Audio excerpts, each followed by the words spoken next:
Saludos apreciados estudiantes, bienvenidos a la clase de Ciencias Sociales con su profesor de sexto de secundaria, Iván Tejeda. Una vez más, nos encontramos a través de las diferentes plataformas a distancia, las cuales nos acercan para mantenernos enfocados en nuestro proceso de aprendizaje. Recuerda que somos lo que hacemos día a día, de modo que la excelencia no es un acto, sino un hábito. Así que colócate en un lugar apropiado e iniciemos el desarrollo de la clase de hoy.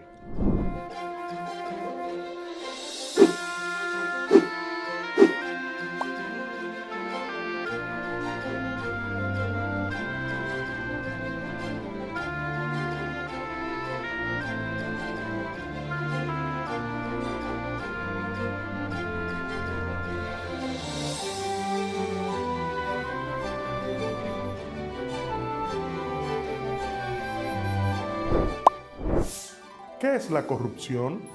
Corrupción es la acción y efecto de corromper, es decir, es el proceso de quebrar deliberadamente el orden del sistema, tanto ética como funcionalmente, para beneficio personal. Además de que el corrupto comete una acción ilegal, también presiona u obliga a otros a cometer tales actos. La palabra corrupción proviene del latín corruptio, que se forma de los vocablos con, que quiere decir junto, rumpere, que quiere decir quebrar, y el sufijo io, que quiere decir acción y efecto. La corrupción suele estar relacionada en el imaginario popular con el mundo de la política y el enriquecimiento ilícito, es decir, con el dinero, pero no es exclusivo a este aspecto. La corrupción aplica a muchas instancias. Por ello, existe corrupción política, corrupción económica, corrupción sexual, entre otras. Esto se debe a que los grandes factores de intercambio que movilizan la corrupción suelen ser el dinero, el poder y el sexo. De un modo u otro, la corrupción suele estar enmarcada en relaciones de poder entre los sujetos, sea en escala micro o macro, sea pública o privada. Las relaciones de poder no se limitan al mundo de la política.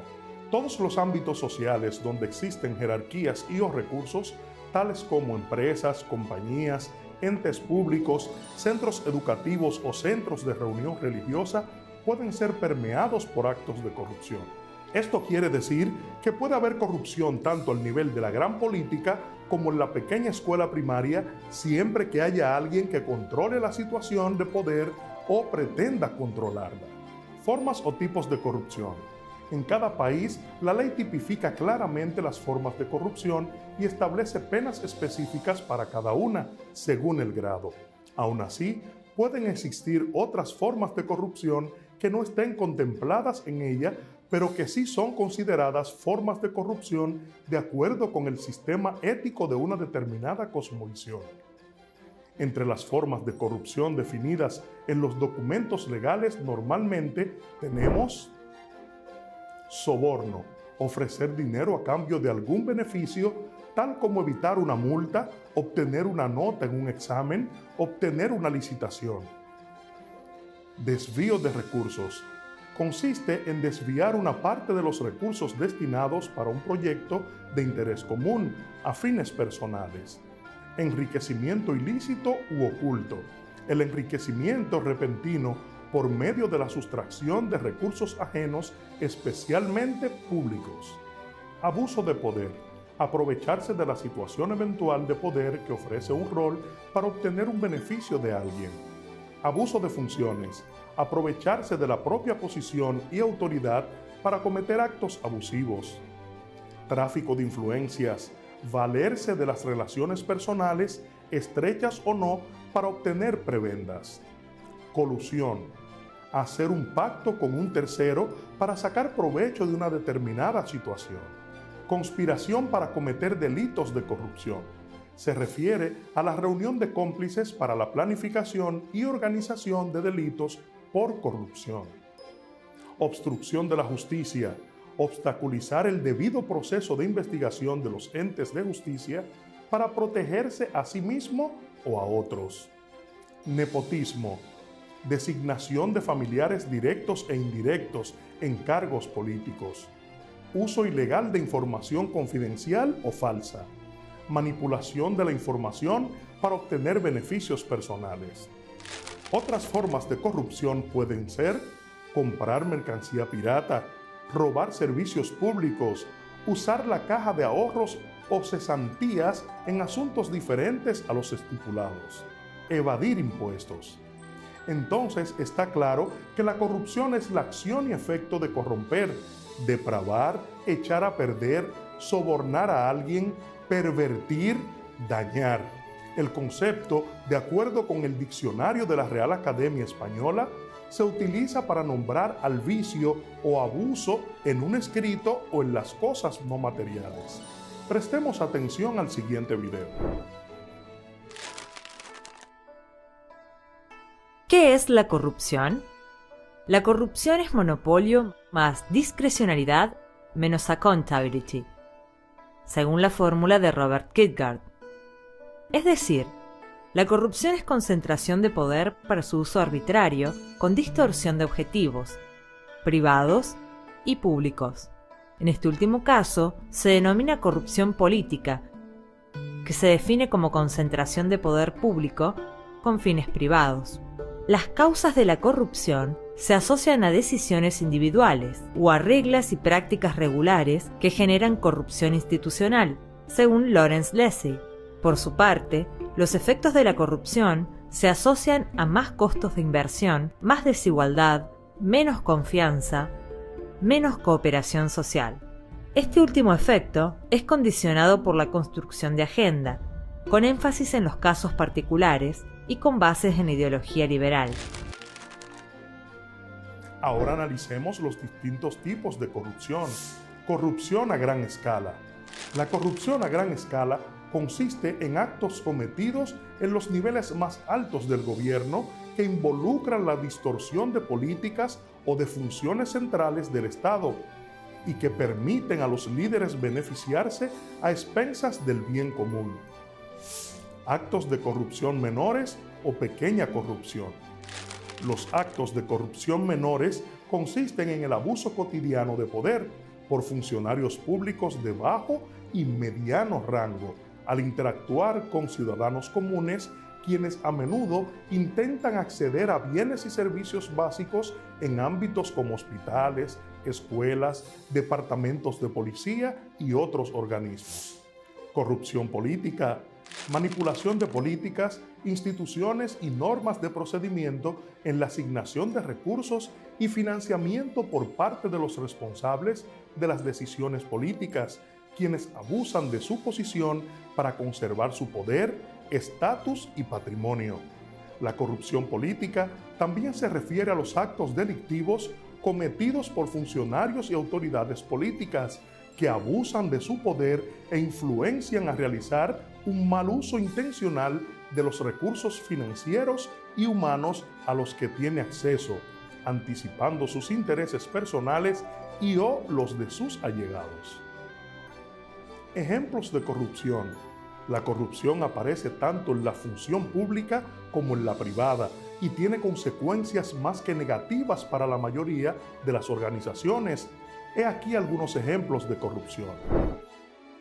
La extorsión al amparo de altos cargos en la función pública o privada para obligar a otras personas a hacer cosas más allá de sus funciones.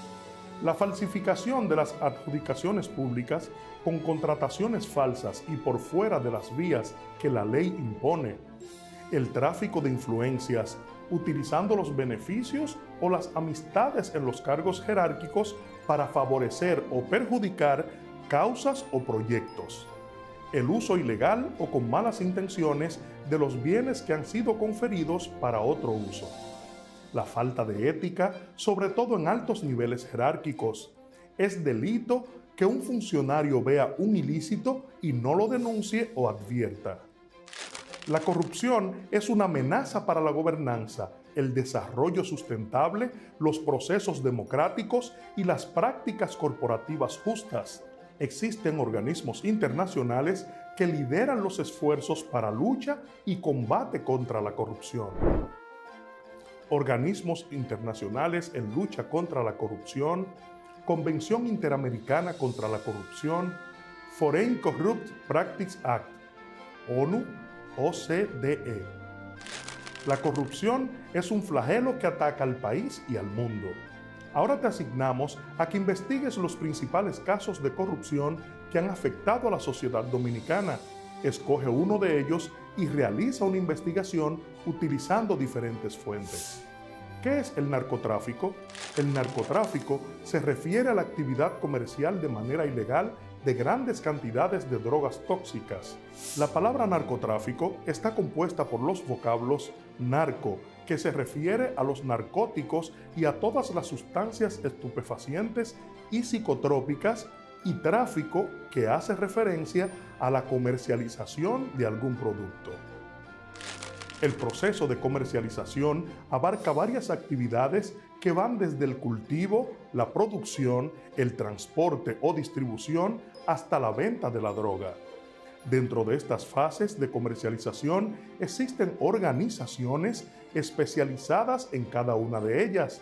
Estas organizaciones han sido denominadas como los carteles, los cuales se encargan de realizar todas y cada una de las fases de comercialización hasta que la droga llega a su destino final y es consumida por las personas.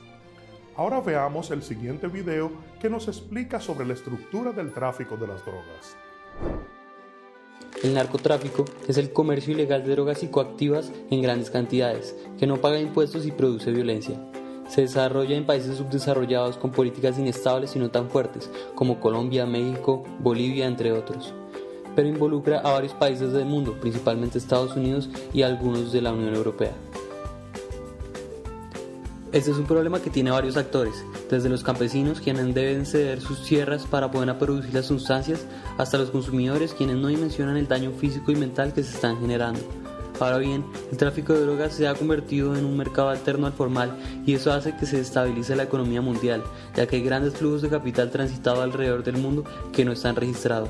Así pues, el problema empieza afectando a las políticas públicas domésticas de cada estado, en esa lucha insaciable por legalizar la droga, por reducir la condena o las extradiciones, y luego afecta a las políticas exteriores, por deteriorar la seguridad internacional y afectar las políticas de los países no productores. Adicionalmente, los estados han tenido que dejar de invertir sus recursos en educación y en salud y los han invertido en diferentes maneras de sobrellevar el problema, de combatir la droga y de mejorar la seguridad en todos los aspectos. Pues bien, es un problema que tiene una alta dimensión global, afecta a ciudadanos de todos los niveles de ingreso y no se ha encontrado una manera de solucionarlo. De esta manera, la producción, el tráfico, la venta y el consumo de sustancias psicoactivas representan una problemática a nivel global. Todos los países se ven involucrados en esta cadena y se ven enfrentados a múltiples dificultades.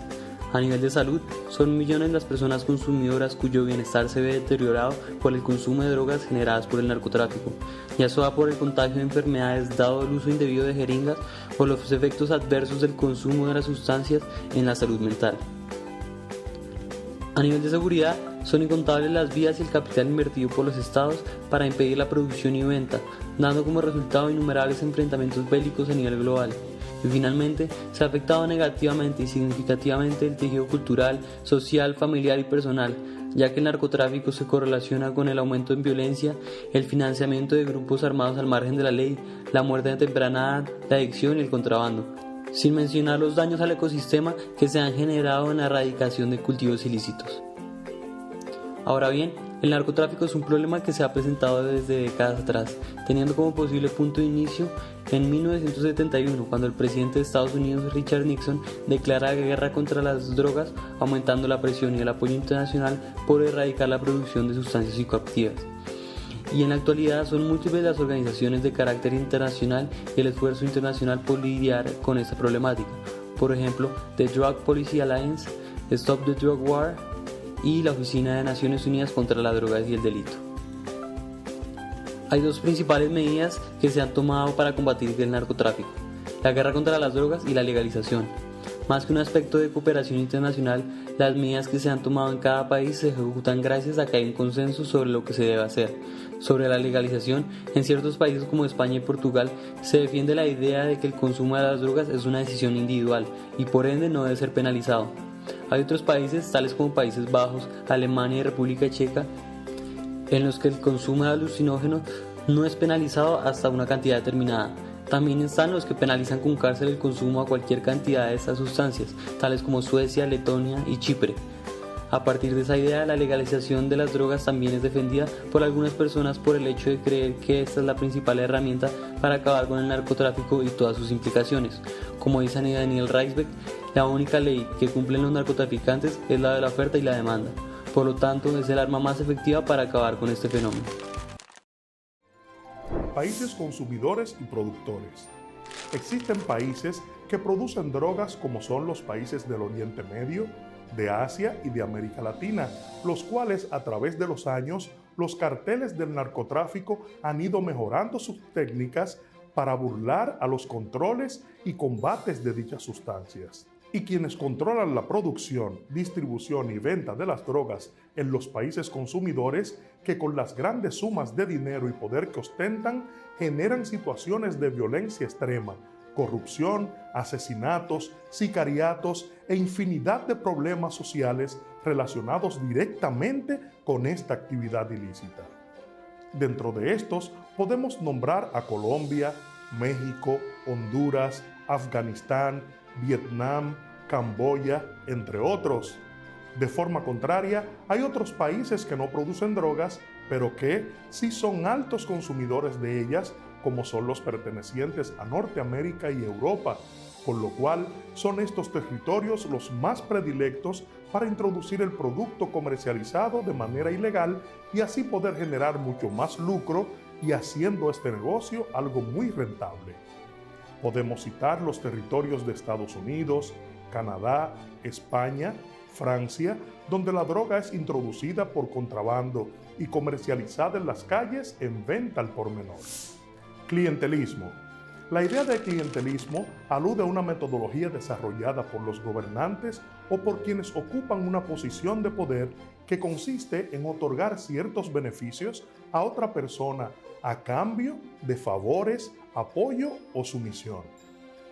El clientelismo supone que aquel que ocupa un cargo político realiza obsequios o le concede ventajas a un grupo de individuos quienes pagan esos favores brindándole apoyo, por lo general de tipo electoral.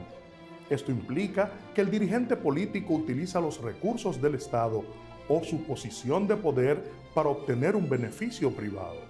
Supongamos que el alcalde de una provincia busca lograr la reelección para continuar con su mandato. Este, con fondos públicos, adquiere miles de electrodomésticos que reparten los barrios más humildes a través de gente que trabaja en su campaña electoral. La caja de cada electrodoméstico además lleva impreso el nombre del alcalde. Esta conducta es una de las más habituales del clientelismo. El político espera que como agradecimiento y para seguir recibiendo este tipo de prestaciones, los vecinos lo voten en las elecciones. El clientelismo ayuda a que un partido político se perpetúe en el poder. Al administrar los recursos estatales, los gobernantes tienen la posibilidad de emplearlos en beneficio propio para cosechar apoyo electoral. Para que el clientelismo pueda aplicarse, se requiere que haya un número elevado de personas o votantes con necesidades insatisfechas que requieren de la ayuda estatal. De lo contrario, el voto no queda condicionado a la recepción de un favor o regalo. Por otra parte, cuando los recursos del Estado se distribuyen tal como señala la ley o de manera justa, el clientelismo tampoco tiene lugar porque el dirigente no puede condicionar el reparto. Gracias a la posibilidad que nos brindan las redes sociales en la actualidad, mucha gente denuncia actos de clientelismo en épocas de elecciones. Si bien poner estas lamentables escenas en un escaparate no es suficiente para acabar con la corrupción de los dirigentes políticos, al menos sirve para demostrarles que todavía quedan personas que no están dispuestas a ser manipuladas, sino que desean expresar sus verdaderas ideas y solamente siguen a quienes respetan. Un gobierno local o nacional practica el clientelismo cuando se lleva a término algún reparto de favores a cambio de algo, normalmente el voto. En la relación clientelar entre un candidato y sus votantes hay una responsabilidad compartida, ya que ambos pervierten el derecho al voto. El candidato es corrupto porque compra la voluntad del votante y el ciudadano que acepta esta transacción también es corrupto porque su voto depende de lo que reciba a cambio, una cantidad de dinero, un puesto de trabajo o cualquier otro beneficio. Distintas formas de clientelismo. Esta práctica irregular tiene distintas modalidades. Algunas de ellas son las siguientes. Cuando un partido político ofrece a sus posibles votantes algún tipo de regalo, por ejemplo, una comida gratuita, una celebración festiva o cualquier otro incentivo que sirva para manipular las intenciones de los ciudadanos, esta modalidad se produce normalmente durante las campañas electorales. Cuando un grupo político actúa a través de algún mecanismo amenazador, o votas por mí o no te renuevo el contrato, la beca o la subvención. Cuando se organiza un sistema en el que se compra directamente el voto de los ciudadanos. Cuando los representantes del Estado utilizan los recursos políticos con fines propagandísticos. Cuando los medios de comunicación se someten a los intereses de un gobierno a cambio de algo. Las campañas publicitarias de los organismos públicos en los medios de comunicación es una de las formas para que los periodistas intervengan en el clientelismo político. El clientelismo político emplea estrategias de marketing. En una actividad económica privada, los responsables del negocio intentan que sus clientes estén satisfechos y para ello les proponen descuentos, promociones, regalos o incentivos. Algo muy similar ocurre en la realidad política de algunos países, ya que los gobernantes o candidatos a gobernantes ofrecen cosas atractivas a sus clientes. El problema es que sus ofertas son populistas, clientelistas o demagógicas y acaban corrompiendo el sistema democrático. Patrimonialismo, sus elementos. La palabra es usada con cierta frecuencia, siempre con una connotación negativa, la de un sistema político indeseable e incluso corrupto. A continuación, presentamos los elementos de una definición de patrimonialismo. Un concepto político. Es una noción referida a la política, a la naturaleza del gobierno y la manera en la que ejerce su función. Una forma de gobernar usando los recursos públicos. Uso de recursos públicos. Su naturaleza esencial radica en los bienes o recursos públicos que son tratados como propiedad del gobierno y de quienes gobiernan y sus partidos.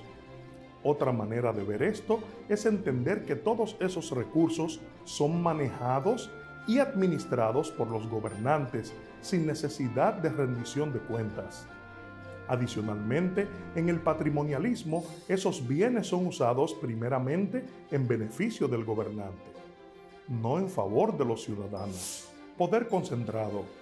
Los recursos bajo este sistema están bajo el dominio de los gobernantes.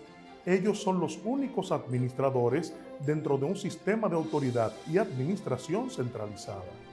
Es un sistema de naturaleza dictatorial y de poder concentrado, incluso totalitario.